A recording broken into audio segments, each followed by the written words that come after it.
Good afternoon, ladies and gentlemen. And let me say how happy I am this afternoon to be here presiding over the official opening of the new Maktaba Kuu building, which houses Kenya's National Library. I believe this marks an important milestone for us, but also for future generations who stand to benefit from our continued commitment to knowledge and information sharing. Maktaba Kuu is the first multi-purpose library in Kenya, and it is part of what we promised Kenyans to open new avenues for our people to learn, obtain information, expand their intellectual horizons, and to promote a reading culture. I want to congratulate the Ministry of Sports and Culture, through you, Amina, for its creative use of the library space to transform it into a hub for knowledge, but also for networking.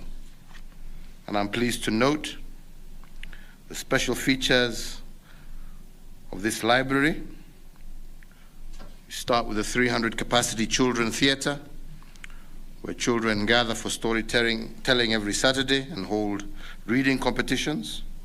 And I believe this is an effective way of promoting and nurturing a reading culture at an early age. I congratulate UCS. I understand that every last Saturday you're also here encouraging our children to read. Hongera, pongezi kwako. But there's also the 50 capacity senior citizen section, which provides newspapers and periodicals and acts as a meeting point for fellow senior citizens who I will be joining shortly to network. This excellent approach, I believe, will ensure that our retirees remain intellectually active and engaged and continue to contribute to nation building. We also have 4 auditoriums with a combined capacity of 1,200 people, which provides space for local authors, for local artists to showcase their work. The 500-seat gallery, the Sanaa Center, will also be available to local artists to showcase their artifacts.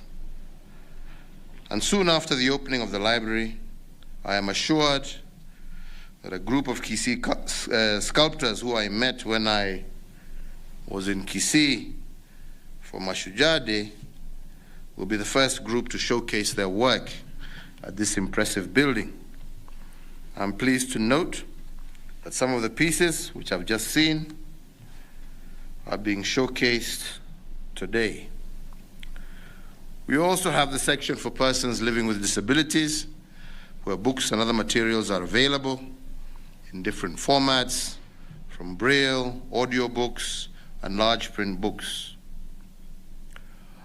Ladies and gentlemen, legend has it that Abdul Qasim Ismail, who lived AD 938 to 995, and who became the Grand Vizier of Persia, was an avid reader and was so enthralled with literature and learning that he never left home without his personal library.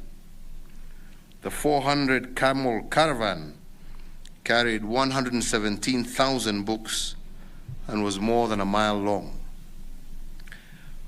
Today we have come a long way since then, and while our thirst for learning and reading has not abated, we can now easily access more than the 117,000 books through a simple tablet or computer.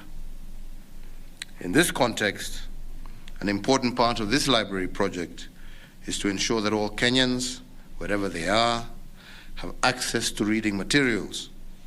The elaborate ICT infrastructure within the facility will facilitate community access to online information and also connect them to the rest of the world.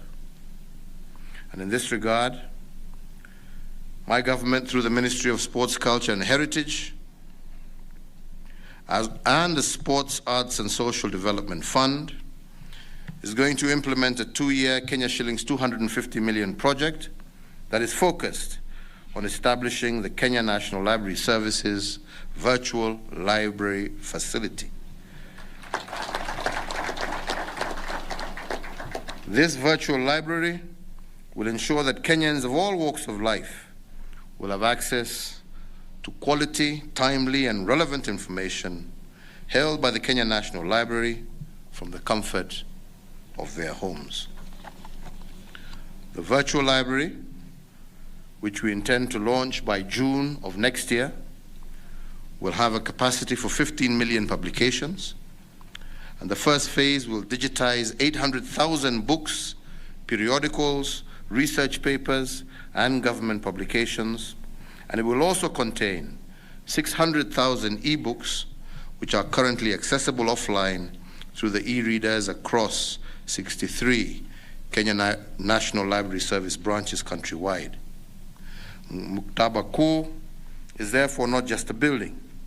It is a place that enables us to understand our past and the contributions made by our forefathers. It is also an ever-broadening platform from which we can build on existing knowledge to address our current and future societal challenges. I want to thank all the leaders who continue to champion more library facilities across the country. Already, several library projects have been funded through the Constituency Development Fund with the support from various members of Parliament. Notable examples include the newly constructed Voi and Eldamaravine libraries that are offering state-of-the-art library services. And it is my commitment, and that I hope of other leaders at both national and county level, that we will have more libraries across the country to address the growing need for knowledge and information across our country. Ladies and gentlemen, this work is not government alone. It belongs to the people of Kenya. And in that regard, I would like today to recognize two exceptional young women, Angela Washuka and Wanjiru Koinange, founders of the Book Bank, who have adopted and transformed 3 public libraries, Makadara, Kaloleni, and Macmillan. And their restoration model focuses on transforming libraries to community, empowering, and network spaces where the residents of Nairobi can access co-working spaces, legal advice, tax education, as well as literary materials. Book Bank has also embarked on the physical renovation of these libraries while preserving and enhancing their historical integrity. And it is my hope today that more citizens will draw inspiration from Washuka and Wanjiru to engage in endeavors of lasting impact for our country.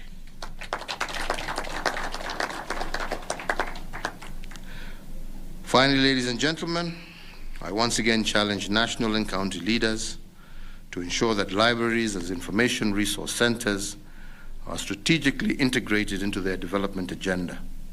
Citizens need transformative, empowering information to enrich their lives and those of their communities.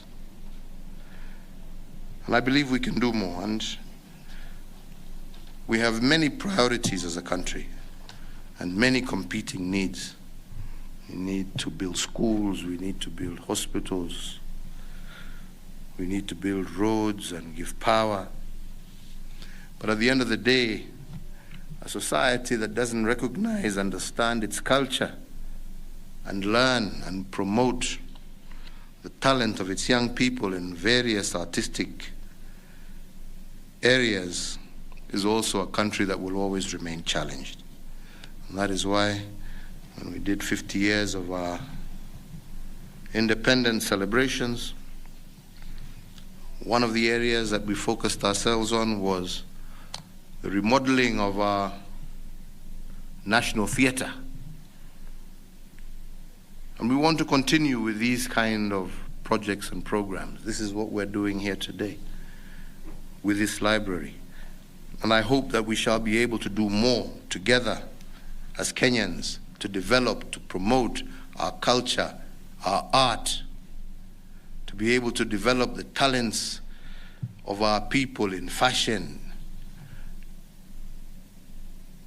This creates pride and it creates identity, so that we're not at the end of the day swallowed up by the Calvin Kleins and I don't know, all these also funny things that actually mean nothing to you except from what you read on social media. Let us promote our culture. Let us learn our culture. Let us understand. That way we shall become truly Kenyan and proud to be Kenyan, as opposed to being assimilated into cultures that maybe have no long-term value or use, not only for ourselves, but even for our children. So therefore, ladies and gentlemen, with these few remarks, it is now my pleasure, and before I do so, General Bandi here, we have agreed, is going to ensure that he's going to extend his NMT all the way here to make it easier for people to access this facility. He's going to work together with the library services to improve the gardens so that people have the ability to sit out, and I will see what I can do to push Safaricom to provide this area also with free Wi-Fi so that people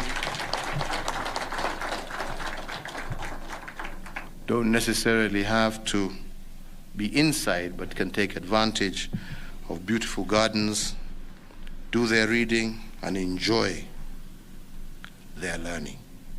With these remarks, it is now my pleasure to declare this new Mkutaba Kuu building officially open, and I look forward to coming back once again and again and again and again in the future. Asanteni sana.